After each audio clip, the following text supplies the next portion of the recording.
bonjour à tous, bonjour, bienvenue sur cette conférence très attendue, on le sait. Nous allons voir comment nous pouvons désormais unir deux termes qui jusqu'ici s'opposaient en tout cas, la biodiversité et le BTP. Alors la biodiversité, évidemment, un sujet devenu très sensible et prioritaire pour les collectivités territoriales. Et face aux menaces sans précédent, une action globale de tous est bien entendu nécessaire. Les aménageurs urbains, les constructeurs et les entreprises de travaux publics ont un rôle très important à jouer, ils le savent. Et le groupe Bouygues a pris le sujet à bras-le-corps depuis déjà pas mal d'années pour entrer dans une nouvelle ère. Nous allons tout de suite vous parler des moyens désormais en œuvre dans le secteur du BTP pour protéger la biodiversité et même la restaurer. Merci donc d'être à mes côtés, donc ces chers 4 intervenants à qui je vais demander de se présenter brièvement. Mathilde. On m'entend? Oui, c'est bon. Mathilde Rivalin, donc je travaille chez Colas et je suis commerciale travaux pour les sujets de l'environnement. Voilà, donc vous allez nous apporter une vision globale sur les nouveaux métiers du génie écologique dans le secteur du BTP. Anaïs. Bonjour à tous, donc Anaïs Duperron, moi je travaille chez Bouygues Immobilier, je suis responsable du développement durable et donc j'apporterai aujourd'hui la vision vraiment promotion immobilière. Parfait. À vos côtés, Étienne. Bonjour à tous, Étienne Bloch, je suis responsable environnement sur le chantier de Monaco pour Bouygues Travaux Publics. Et donc moi je vous apporterai une vision un peu plus projet de cette problématique. Parfait. Et Olivier. Bonjour à tous, moi je suis écologue, je suis le spécialiste de la nature. Je suis tombé dans les questions de nature depuis que je suis tout petit, hein, je m'intéressais à ça. J'ai fait des études dans le domaine de la nature et puis j'ai créé mon entreprise pendant 20 ans. Il y a 12 ans, je suis rentré dans le groupe Bouygues pour justement introduire ces questions de biodiversité. Donc aujourd'hui, j'ai un peu 2 métiers. Je dirige une petite équipe d'écologues et on a 6 écologues dans une société qui s'appelle Elan et on fait du conseil en biodiversité dans l'immobilier. Puis j'ai une fonction un peu transversale dans tous les métiers du bâtiment pour faire entrer ces questions de biodiversité dans les métiers du bâtiment. Exactement, vous êtes un pionnier dans ce secteur du génie écologique. Alors, parlons des constats maintenant entre biodiversité et BTP. La première grande cause du risque porté à la biodiversité dans le BTP, c'est le changement d'usage des sols, donc l'artificialisation. Alors évidemment, ce n'est pas la même chose de transformer un espace naturel en espace bétonné qu'en jardin. Mais si on considère par l'artificialisation tout processus impliquant une perte d'espace naturel, agricole ou forestier, conduisant à un changement d'usage et de structure des sols, eh bien cela représente environ 20 000 hectares par an. Et attention, ça c'est hors infrastructure de transport, alors que rien que les réseaux routiers représentent 24% des terres artificialisées. On voit donc cette importance.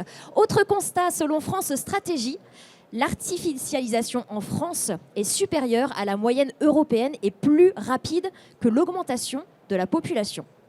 Bien, alors face à ce constat alarmant de dégradation de la biodiversité, quels sont les principaux enjeux du secteur du BTP? Et je m'adresse à vous en premier, Olivier. Alors, on ne va pas se cacher les choses, hein, dans le groupe Bouygues, notre métier il est très lié à l'artificialisation. On n'est pas un métier de la conservation de la nature, donc on artificialise forcément, pas forcément pour nous, hein, pour tous les gens qui nous demandent de construire, aménager des routes, etc. Donc l'enjeu, la manière dont on a abordé les choses, c'est d'abord sous forme des principes, c'est dire, puisqu'on on artificialise, eh ben, il faut artificialiser moins et artificialiser mieux. Alors artificialiser moins, je pense qu'Anaïs en parlera, c'est par exemple quand on fait du développement des villes, de la construction de l'immobilier, c'est de le faire par exemple en recyclant les villes, en construisant déjà des choses urbanisées. Hein. Et puis dans l'image que vous voyez ici, c'est aussi peut-être être capable, j'allais dire pour faire court, de construire des bâtiments jardins. Le bâtiment que vous voyez ici, c'est en périphérie de Lille, c'est le siège de la métropole de Lille. Hein, et on est capable aujourd'hui de mélanger à la fois, je dirais, toute notre connaissance de l'art de construction du bâtiment, mais aussi l'art d'offrir à tous les gens qui travaillent dans ces bureaux de magnifiques jardins. Effectivement. Alors, j'ai une autre approche. Notre métier, de manière concrète, opérationnellement, c'est quand même les chantiers.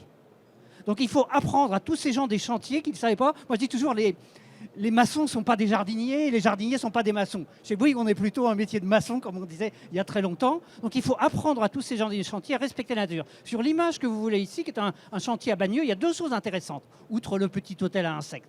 Il y a qu'au fond, il y avait un talus, Et on a fait en sorte que tous les engins que ça protègent le talus. Parce qu'en ville, déjà conserver un arbre et un talus, c'est important. Mais c'est un peu difficile d'expliquer à tous ces gens qu'il va falloir faire un peu d'effort pour préserver le talus. Et deuxièmement, ce que vous voyez devant, c'est une zone qui a été remblayée, qui sera construite que dans 2 ou 3 ans. Donc on a semé des herbes pour créer une friche. Donc on est capable maintenant sur des chantiers de laisser une petite place à la nature pour qu'après, elle soit plus présente dans la ville. Merci beaucoup Olivier. Alors je vais me tourner vers Anaïs pour nous parler donc des enjeux du BTP face à la dégradation de la biodiversité. Je vais rebondir directement sur les propos d'Olivier, effectivement, qui a très bien introduit le sujet. Le métier du promoteur immobilier, c'est de construire, pour nous principalement, des logements. Donc tout l'enjeu, c'est de le faire intelligemment pour rester dans le respect de la biodiversité. Et nous, on estime qu'on a vraiment 2 axes très forts sur lesquels on doit agir. Le premier, c'est ne pas s'étaler. Donc ne pas s'étaler plus que nécessaire, ça veut dire limiter les terres qu'on artificialise, qu'on imperméabilise. Et puis, donc ça joue sur la conception des bâtiments, ça veut dire aussi des villes beaucoup plus denses. Mais ça m'amène au deuxième enjeu, cette densité, elle doit rester acceptable pour les usagers. La ville doit rester désirable. Donc notre deuxième grand axe, c'est vraiment recréer des expériences de nature au service des usagers et pour rendre cette ville agréable. Merci Anaïs. Peut-être un dernier mot Étienne sur ces enjeux. Oui, alors très rapidement, en fait, nous, dans les TP, pour la quasi-totalité ou la totalité de nos projets, on agit pour des maîtres d'ouvrage. Donc, voilà, on a un cahier des charges et on le réalise. Ça ne nous empêche pas d'être innovants là-dessus, notamment sur les questions de biodiversité. Et une des clés, en fait, un des enjeux pour nous, c'est de limiter un maximum notre impact sur l'équilibre de ces milieux naturels. Donc pour ça, ça passe par quelque chose qui est absolument essentiel, c'est la connaissance des milieux dans lesquels on va travailler. Voilà. Parfait, merci. Alors maintenant qu'on a posé le constat et les enjeux de la biodiversité pour le secteur du BTP, on voit donc que le cadre réglementaire, mais surtout la demande sociale et politique est de plus en plus forte pour préserver cette biodiversité jusqu'à aller à la renaturation. Alors quelle est la position des entreprises du groupe Bouygues vers cet objectif de renaturation, Mathilde ? Merci Nathalie.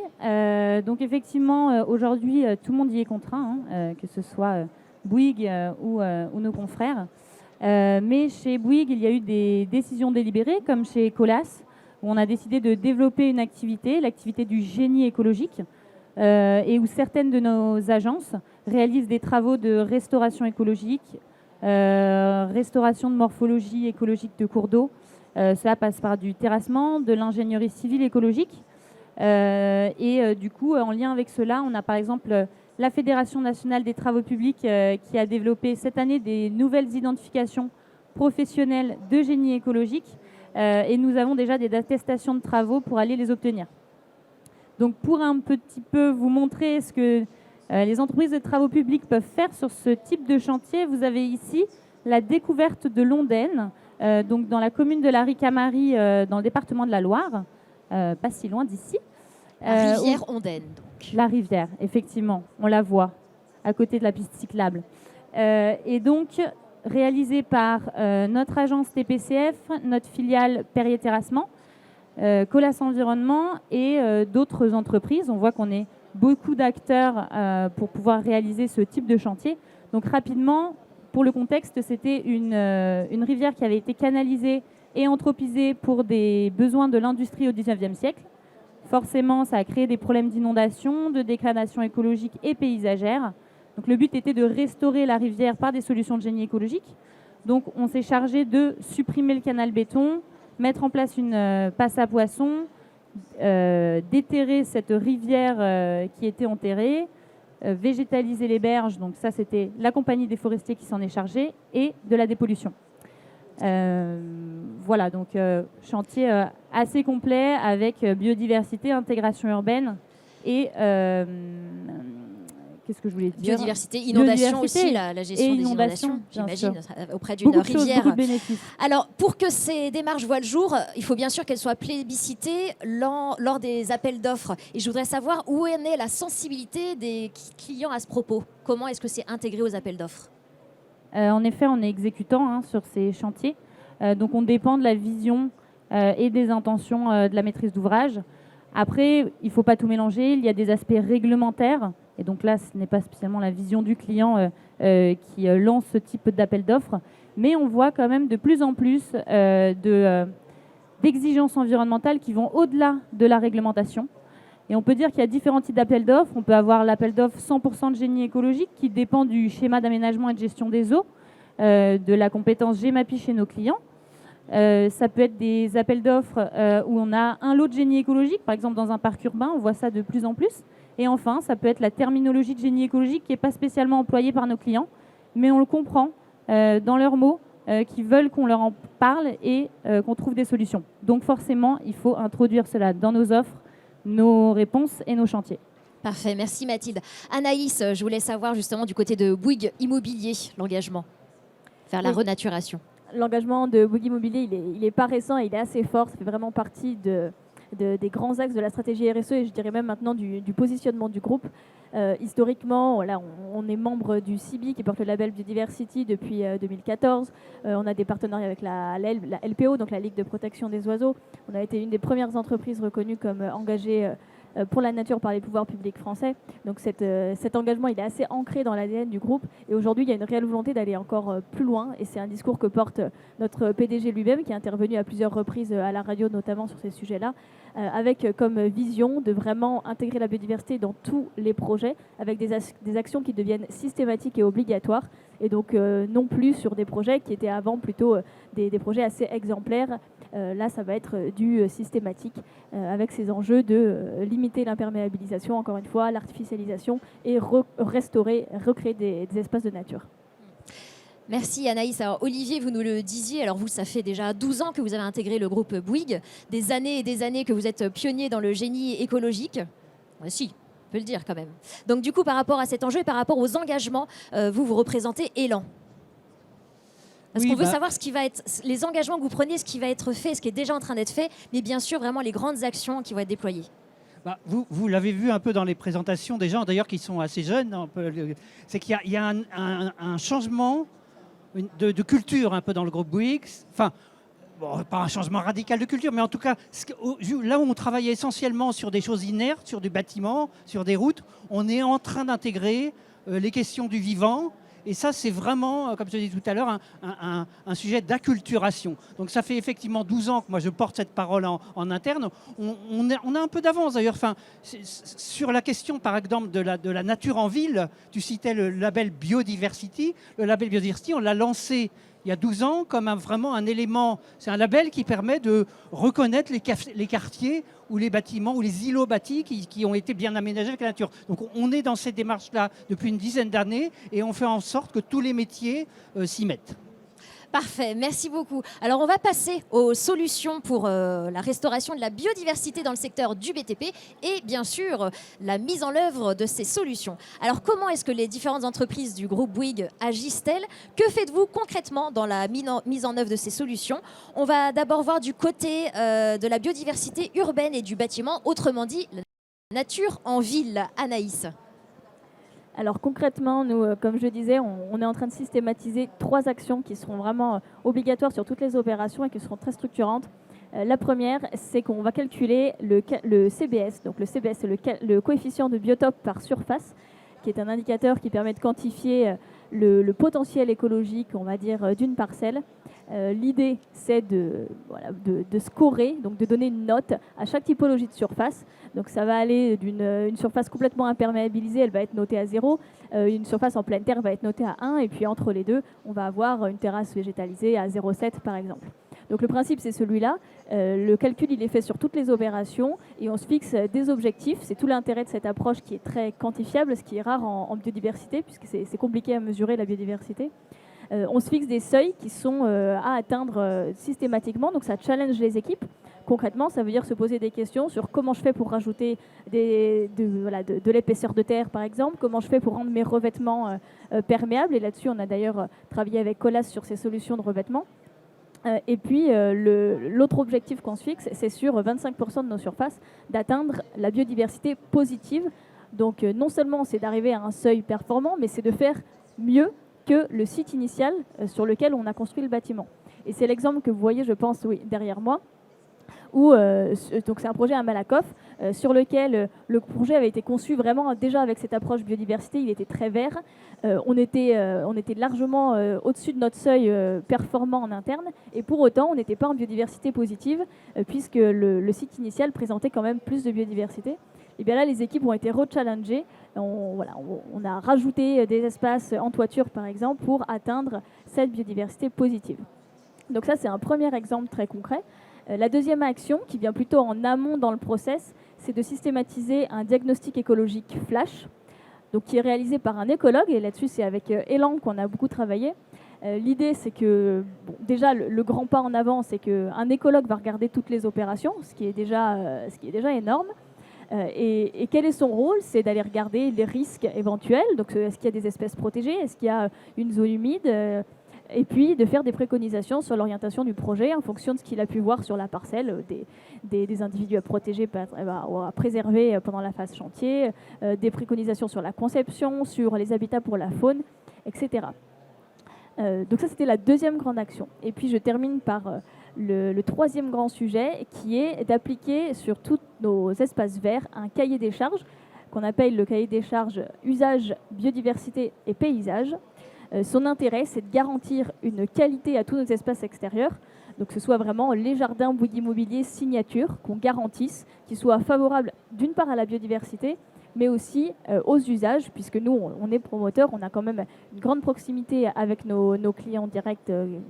Vous, potentiellement, vous êtes tous des potentiels clients Bouygues Immobilier. Et donc, le sujet, c'est comment on rend ces jardins agréables, favorables aux usages. Donc, c'est des préconisations qui vont aller de choses très techniques pour la biodiversité, du type l'épaisseur de terre qui est imposée, l'espacement entre des végétaux, le choix des essences, du mobilier également pour la faune, des bancs, des tables de pique-nique, mais également toute une gamme qui va se décliner en fonction de l'ambiance qu'on veut donner au jardin. Donc on a des jardins plutôt comestibles avec des vergers, du potager, des jardins qui vont être plutôt sensoriels, ou des jardins qui vont être rafraîchissants avec des noues, des jardinières qui collectent l'eau, voilà, toute une thématique autour de l'eau. Voilà, donc ça, toutes ces trois actions vont être systématisées à partir de 2022 sur nos opérations. Et vous voyez derrière moi un des exemples de ce que ça peut donner, l'application de ce cahier des charges. C'était un de nos premiers projets test dans la ville de Tours. Très bien, merci beaucoup pour ces comparatifs aussi entre ce qu'on prévoit et qu'on pense être vraiment réducteur d'émissions de carbone, etc. et la réalité qui fait qu'on adapte et qu'on revoit les projets. Alors vous le disiez, avec Bouygues Immobilier, vous avez beaucoup travaillé avec Elan. Donc Olivier, comment est-ce qu'on agit pour la biodiversité urbaine, enfin dans le milieu urbain en tout cas? Qu'est-ce que vous pourriez rajouter au propos d'Anaïs pour ces solutions? On est très fort chez Bouygues dans le métier, le fait de construire des bâtiments. Avec toutes ces approches-là, il faut qu'on devienne encore plus fort, toujours plus fort dans la qualité d'aménagement des espaces extérieurs. Alors classiquement dans le bâtiment, on appelle ça le VRD, les voiries et réseaux divers. On aménage les parkings. Avec tout ce qu'on a dit, on voit bien qu'il y a une grande rupture dans les villes écologiques de demain, et que les espaces extérieurs associés au bâtiment, on l'a bien vu avec le Covid, que ce soit le balcon, le rooftop, c'est-à-dire la terrasse sur le toit, ou la petite cour à côté, c'est des éléments. Donc on travaille énormément avec tous les métiers de plus en plus des espaces extérieurs, à la fois les métiers des espaces verts, mais aussi des écologues, parce que on a par exemple réintroduit la question de la faune dans la ville. Avant d'avoir un hérisson qui rentre dans sa cour, il faut avoir pensé le chemin du hérisson pour qu'il puisse arriver depuis le bosquet d'à côté. Donc on travaille énormément les espaces extérieurs, les images que vous avez là. On livre plus aujourd'hui en pied de logement des espaces où il n'y a que des voitures, des parkings, mais par exemple des espaces de jardin tout à fait agréables. Alors, il y a aussi la question des terrasses. C'est plus compliqué la terrasse parce qu'on est sur un toit, il y a des questions techniques, il y a des questions de portance, il y a des questions d'étanchéité. Les gens dans le bâtiment, ils n'aiment pas du tout l'eau parce que ça risque de créer des infiltrations et des dommages, etc. Donc travailler toutes ces techniques-là. Donc là encore, dans ce domaine-là, on va travailler avec des nouveaux métiers, des spécialistes, à la fois des fournisseurs de terrasses végétalisées, mais aussi, je ne l'ai pas cité tout à l'heure, sur le toit ou ailleurs, des spécialistes du génie écologique, dont on pourrait dire, puisqu'ils sont là à côté, on a beaucoup parlé de génie écologique, que nous, on travaille énormément sur le développement, en tout cas dans mon métier, d'une forme de génie écologique urbain qui est un petit peu à l'interface entre le jardinage, l'agriculture, etc. Merci Olivier. Alors pour terminer sur cette partie, je vais demander à Mathilde maintenant pour qu'on connaisse du côté de Colas quelles sont les solutions que vous apportez. Donc elles peuvent être diverses, hein. Ça peut être donc sur le milieu urbain. Oui, Donc milieu ça peut urbain. être la restauration de friches industrielles, la dépollution, la renaturation, les découvertes de cours d'eau comme on l'a vu précédemment.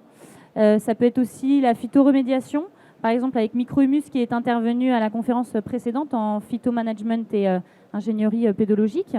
On travaille aussi sur les plantes exotiques envahissantes. On peut faire par exemple du criblage concassage de la renouée du Japon.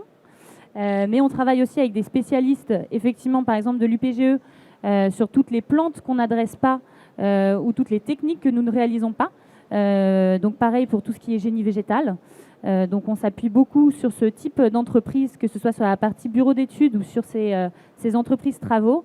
Ensuite, par rapport aux plantes exotiques envahissantes, il faut être vigilant bien sûr sur nos chantiers, à ne pas les décimer, à ne pas les apporter avec nos matériaux. C'est un grand enjeu en tant que terrassier par exemple.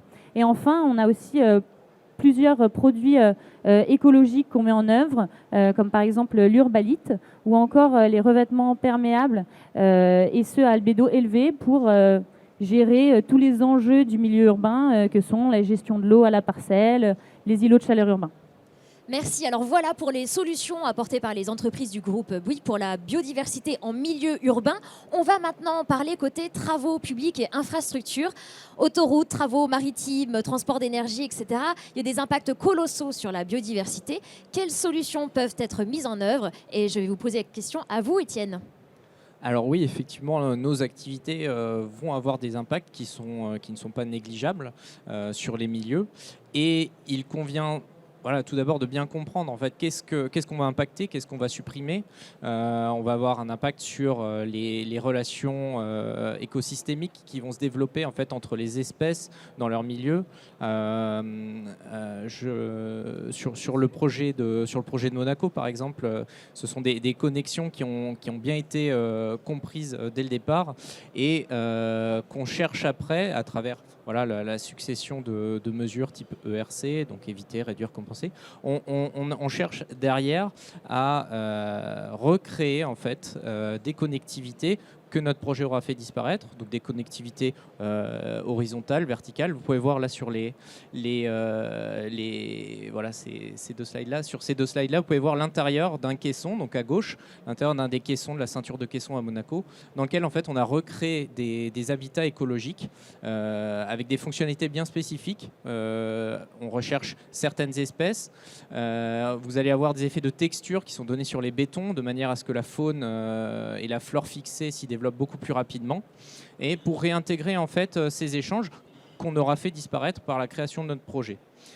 Sur la photo de droite, vous avez une façade de caisson. Donc là encore, vous voyez, c'est pas un béton lisse tout simple qui a été mis en place, mais dessus on va apporter de la texture, on va créer des habitats, recréer de la diversité pour que tout ce milieu-là qu'on a impacté puisse être recolonisé.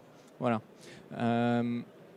Il y a aussi des structures un peu plus spécifiques comme des émissaires de rejet en mer sur lesquels on pourra ajouter des roselières, donc c'est l'image d'après. Ces roselières, ce sont c'est une sorte de biomimétisme. On essaie de recréer des herbiers pour attirer, en l'occurrence, des espèces juvéniles qui vont venir se nourrir en fait sur ces modules, et elles vont attirer, donc elles vont pouvoir grossir, elles vont attirer d'autres poissons plus matures qui vont venir prélever ces petites espèces, et comme ça on essaye de recréer en fait des écosystèmes, ou en tout cas aider des écosystèmes à venir se reconstruire sur ces projets. Donc c'est l'approche qu'on a sur ces gros chantiers de travaux publics, et on essaie d'intégrer au mieux tous ces paramètres dans les chantiers qu'on nous confie. Vous m'aviez parlé de la restauration d'un tombant coralligène, c'est bien ça? Alors en effet, là on était sur des infrastructures vraiment, c'est du béton qu'on habille, et on essaie d'attirer les espèces dessus. Parmi les mesures qu'on peut aussi faire, c'est remettre en état un milieu naturel qui a été impacté par le passé. En l'occurrence, c'est un tombant coralligène à Monaco, donc dans une réserve. Il y a eu des constructions juste à côté, notamment la construction de l'hôtel Fermont, donc il y a presque 40 ans. Et il y a eu un apport de ballast. sur une grosse partie de ce tombant coralligène qui a une très forte valeur écologique. Et une des mesures de compensation du projet a été en fait de retirer une énorme partie de ballast qui reposait sur des anciennes roches pour permettre en fait d'apporter à nouveau du substrat colonisable par les espèces. Donc recréer des surfaces, ramener des espèces dans ces milieux-là. Et donc cette opération-là, donc très spécifique, a nécessité plus d'une centaine de jours de plongée, des moyens colossaux financiers et matériels pour pouvoir enlever 350 mètres cubes de matériaux et recréer beaucoup de surfaces colonisables pour la vie. Merci Étienne. Alors on va poursuivre effectivement le côté travaux publics, infrastructures. On pense forcément à Colas. Alors Mathilde, du côté de Colas, quelles sont les solutions pour préserver la biodiversité dans vos chantiers ? Donc sur les autoroutes et les infrastructures, on a l'habituel, hein, c'est-à-dire l'habituel. Il faudrait que ce soit forcément à chaque fois tout ce qui est études écologiques en amont, chantier et post-chantier, tout ce qui est mesures compensatoires qui peuvent passer donc par du déplacement d'espèces protégées, de la renaturation in situ ou ex situ, le balisage des zones sensibles, la mise en place d'aménagements spécifiques comme les passages à faune.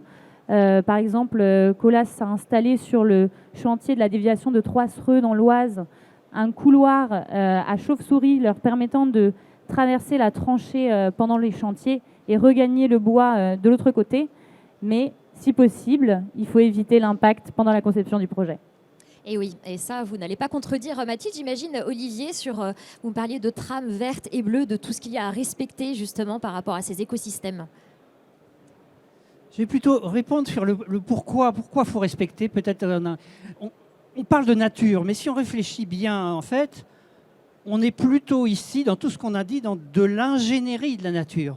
C'est plus tellement de la nature sauvage, dans nos métiers de Bouygues, c'est comment on va réparer cette nature. Alors, la table ronde se parle tu as évoqué le terme de biomimétisme. Une des réponses, tu l'avais dit, c'est de copier la nature, s'inspirer de la nature.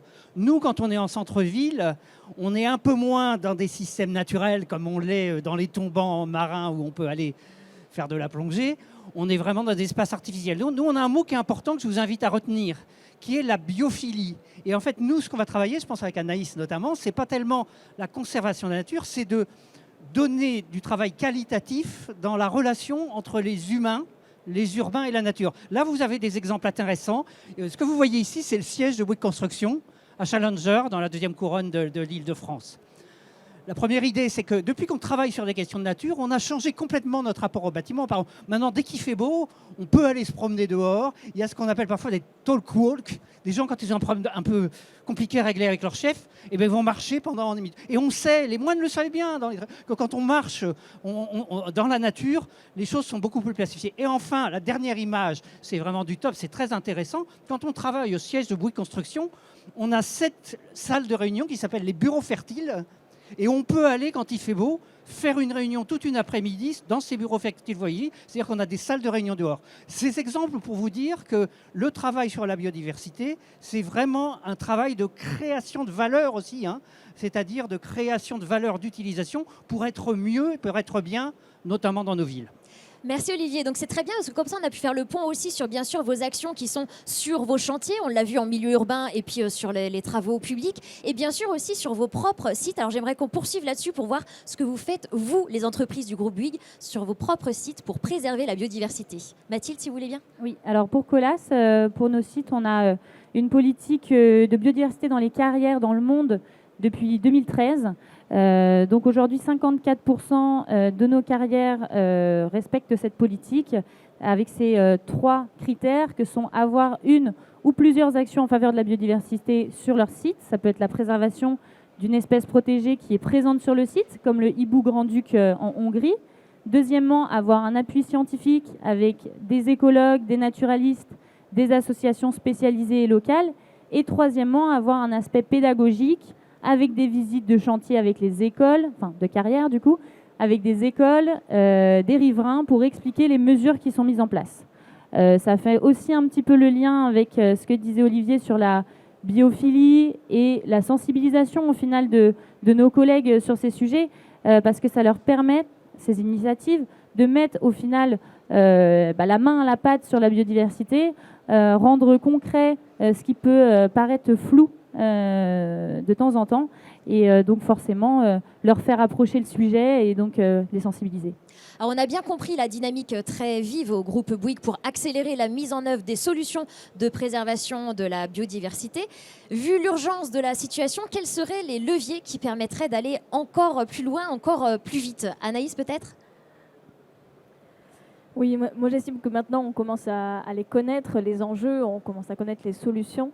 En tout cas pour Bouygues Immobilier, là, notre enjeu il est maintenant de les faire savoir, d'acculturer, de sensibiliser, de former les équipes. Donc là-dessus, c'est vraiment notre prochaine étape, de rendre obligatoire des modules de formation de biodiversité avec des zooms très ciblés pour les équipes concernées. Mais maintenant, il faut qu'on rentre dans une phase de déploiement massif. Merci. Olivier, de votre point de vue, pour accélérer encore, vous qui êtes investi dans ce sujet depuis des années, qu'est-ce qu'on pourrait faire pour que ça aille encore beaucoup plus vite, plus loin, dès maintenant? On parle moi, d'acculturation. j'ai été patron d'une petite entreprise de 5 personnes et maintenant on est chez Bouygues, c'est énorme. Donc la grande différence, c'est que c'est compliqué une grosse entreprise comme ça. Donc je rajouterais, c'est peut-être un petit peu moins sexy ce que ça dit Anaïs sur le côté culturel, mais il faut processer ça. Tu as dit un terme, je crois, qui est important, c'est le massifier. Vous le faites chez Bouygues Immobilier. C'est comment, à partir de ces idées qui sont présentes maintenant dans l'entreprise, arriver à les systématiquement et les adapter à tous les projets, à tous les sites, à tous les territoires. Merci Olivier. Étienne, de votre côté, que pensez-vous de la façon dont on pourrait faire encore accélérer pour aller plus loin? On en parlait avec Olivier avant notre présentation, mais chez Bouygues, on est des assembleurs de solutions. On va savoir reconnaître les bons partenaires avec qui s'assembler, avec qui travailler et développer des solutions qui vont être pertinentes dans l'innovation. Et ça permet de sortir notre épingle du jeu sur beaucoup de nos chantiers. Donc la dynamique, on la retrouve beaucoup à travers des partenariats. Encore une fois, sur Monaco, on a fait beaucoup de R&D pour travailler sur les transplantations d'espèces, sur le maintien de certaines espèces en place. On a capitalisé beaucoup. Alors bon, des extensions mères, on n'en fait pas tous les jours, mais on a capitalisé un savoir qu'on saura après déployer avec les bons partenaires sur d'autres opportunités, d'autres projets. Donc on imagine que la veille et la connaissance aussi des micro-entreprises innovantes est très importante pour vous. C'est tout à fait ça. Merci Étienne. Alors, je vais terminer par Mathilde. Je ne vous ai pas posé la question à vous sur ce que vous pensez pouvoir faire et ce qu'il faudrait passer comme message pour aller encore plus vite. Oui, pour relever les défis de la désartificialisation et de la renaturation, on a besoin dans nos rangs de plus d'écologues, d'ingénieurs écologues, d'ingénieurs environnement, de collaborateurs sensibilisés et formés à ces questions. Donc on motive nos équipes à suivre des formations que nous avons identifiées, comme par exemple celle de l'UPGE, mais aussi on met en place des formations, nous en interne, c'est en cours, avec des parties théoriques, mais surtout des parties pratiques et terrain, parce que comme j'ai dit tout à l'heure, c'est concret et ça permet de concrétiser la partie de la biodiversité. Exactement. Alors, merci à tous. On va arriver un peu au moment crucial parce que là, on va faire une espèce de récapitulatif. Donc, ça va être complexe puisque vous allez avoir 3 minutes à vous 4 pour résumer ce qui a été dit, ce qu'il faut retenir. En gros, ce résumé va être diffusé sur les réseaux sociaux. Donc, pour tous ceux qui n'ont pas suivi ici, qui vont découvrir, pour qu'ils comprennent vraiment les enjeux de cette conférence. Donc, en une phrase chacun pour résumer cette conférence en réponse à la question, donc les chantiers, le BTP, comment restaurer la biodiversité et s'en inspirer. C'est à vous, Mathilde Rivalin, commerciale travaux chez Colas. On voit qu'il y a une vraie dynamique dans le groupe Bouygues. On le voit autour de la table, des métiers, des profils différents. Il faut qu'on continue dans ce sens-là et qu'on trouve des solutions ensemble avec des partenaires spécialisés. Et je dirais qu'il faut aussi qu'on trouve un bon équilibre et une dynamique entre le profit qui est nécessaire au groupe et le bien-être de la planète qui est essentiel. Merci Mathilde. Anaïs Duperron, responsable développement durable chez Bouygues Immobilier. Selon vous, comment restaurer la biodiversité et s'en inspirer dans le secteur de la construction? Eh bien, pour la promotion immobilière pour Bouygues Immobilier, nous, on s'engage à limiter l'artificialisation et l'imperméabilisation des sols sur toutes nos opérations et également pour nos usagers à recréer des expériences et des espaces de nature sur nos opérations. Merci beaucoup Anaïs. Oui, on peut demander donc à Étienne aussi de nous faire ce résumé. Donc Étienne Bloch, responsable environnement chez Bouygues Travaux Publics. Oui, alors dans les travaux publics, ça paraît maintenant indispensable de bien maîtriser, bien connaître les enjeux écologiques des projets sur lesquels on travaille. Et donc ça passe par une très bonne connaissance de tout cela. Et Bouygues doit maintenant devenir sur tous ces projets en fait un vrai catalyseur de biodiversité pour vraiment apporter une plus-value et permettre de limiter l'impact de nos réalisations. Merci Étienne. Et de votre côté, Olivier Lemoine, chef de service biodiversité écologie chez Elan par Bouygues Construction. Chantier, BTP, construction, comment restaurer la biodiversité et s'en inspirer? Je pense qu'il faut intégrer des nouveaux métiers. Je parlerai pour ma paroisse en disant qu'il faut plus de biologistes, plus de jardiniers et que Bouygues sera là pour créer de la valeur à partir de tout ça. Parfait. Merci beaucoup, vous avez vraiment assuré ce défi du petit récap en 3 minutes. Donc maintenant, on va pouvoir prendre vos questions. Si vous en avez, n'hésitez vraiment pas à prendre la parole. On est là pour ça, il nous reste quelques petites minutes. Donc n'hésitez pas à nous faire signe si vous voulez poser une question. Alors, bon, en attendant, j'en ai toujours, hein, donc pour ça, interrompez-moi si vous en avez une. Je voulais savoir, en fait, question par rapport, justement, on a parlé de l'Union professionnelle du génie écologique, l'UPGE, et donc à savoir comment est-ce que vous positionnez, vous, en fait, par rapport à ces métiers qui se fédèrent autour de branches et par rapport aux entreprises du végétal, de la biodiversité. Vous intégrez ces fonctions, mais du coup, vous travaillez aussi avec. Comment ça se passe, en fait, par rapport aux entreprises qui sont dédiées à ce secteur? En fait, comme j'ai expliqué un petit peu auparavant, nous, on est vraiment en recherche de partenaires. Ces entreprises, ce sont des partenaires, mais des partenaires spécialisés. Quand demain, je vais devoir réaliser un projet, je vais impacter des gîtes de chauves-souris, tiens, pour parler des problématiques de chauves-souris. Donc, moi, je n'ai pas de spécialiste des chiroptères chez Bouygues. Donc, je vais aller chercher cette compétence et on attend après de cette compétence des conseils, de l'accompagnement là-dessus. Donc, vraiment, ces entreprises sont pour nous des partenaires avec lesquels on travaille. Donc, ça peut être à Monaco, on a travaillé essentiellement sur ces sujets de biodiversité avec des biologistes marins spécialisés parce que là-dedans, nous n'avons pas de compétences. On va avoir des compétences sur la gestion de ces entreprises, la gestion du projet, la compréhension, ça, normalement, on y arrive. Mais ces compétences, on ne les a pas. Et on doit les chercher, on doit travailler avec des partenaires importants. Donc l'UPGE est un de nos gros partenaires pour cela. Très bon partenariat, effectivement. N'hésitez pas si vous avez des questions à faire signe. Peut-être je voudrais poser la question aussi à Mathilde par rapport à ce lien avec l'UPGE. Oui, peut-être sur la partie par exemple du végétal, qui est une compétence que nous n'avons pas encore en interne. Effectivement, on se tourne vers des entreprises spécialisées de gestion de milieux naturels, ce qu'on appelle de génie végétal. Donc voilà, on compose avec eux pour trouver des solutions ensemble, parce qu'il y a des défis majeurs sur la restauration et on a besoin des compétences de tout le monde. Ça, c'est sur les besoins de tout le monde. On l'entend bien, un partenariat, que vos fournisseurs aussi sont de véritables partenaires. Vous avez besoin des innovations de grandes structures, de beaucoup plus petites aussi. Vous allez vraiment créer des partenariats avec des entreprises en plein essor, en plein développement, qui en tout cas sont innovantes et qui, grâce finalement, on l'imagine, avec un groupe comme Bouygues, leur permettent aussi de pouvoir déployer leurs solutions sur des chantiers de beaucoup plus grande ampleur que s'ils étaient restés seuls. Donc ça fait avancer tout le monde, j'ai l'impression. Oui, c'est complètement ça. Hein. On réalise des projets qui sont quand même assez colossaux par leur ampleur, mais derrière, ça signifie beaucoup d'enjeux à comprendre et à gérer. Et donc, ces entreprises peuvent travailler effectivement avec nous sur des choses parfois atypiques et de grande ampleur. Et ça, c'est important parce que je sais à quel point le groupe Bouygues est très attentif aux startups, aux entreprises innovantes, et les entreprises qui innovent comme ça, qui ont plein d'idées, ce ne sont pas forcément les entreprises qu'on connaît tous, qui sont installées depuis des lustres. C'est aussi des personnes qui ont vraiment besoin qu'on aille mettre la lumière sur eux et leur dire, eh bien voilà, on vous embarque avec nous et on va utiliser votre solution, on le fait ensemble, et parce que sinon, effectivement, les meilleures idées restent dans un petit coin et n'ont pas les moyens de se déployer. Est-ce que vous avez des questions peut-être à poser à nos intervenants? Profitez-en tant qu'ils sont là, mais bien sûr, vous allez rester un petit peu avec nous là cet après-midi. Oui, vous restez aussi, Olivier? Parfait. Bon, en tout cas, Si vous n'avez pas d'autres questions, mais n'hésitez pas à rajouter quelque chose, mais je pense que notre contenu était très dense, vous avez dit beaucoup de choses. Merci beaucoup. Je vais tous vous remercier d'ailleurs. Donc, il y avait Mathilde Rivalin avec nous, Anaïs Duperron, Olivier Lemoine et Étienne Bloch.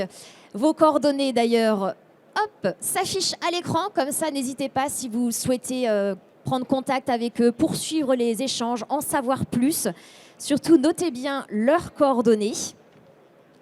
Et puis moi, je vous annonce qu'il va y avoir donc une prochaine conférence proposée par le groupe Bouygues. À 15h, ce sera dans le forum Énergie, présenté par Virginie Leprince.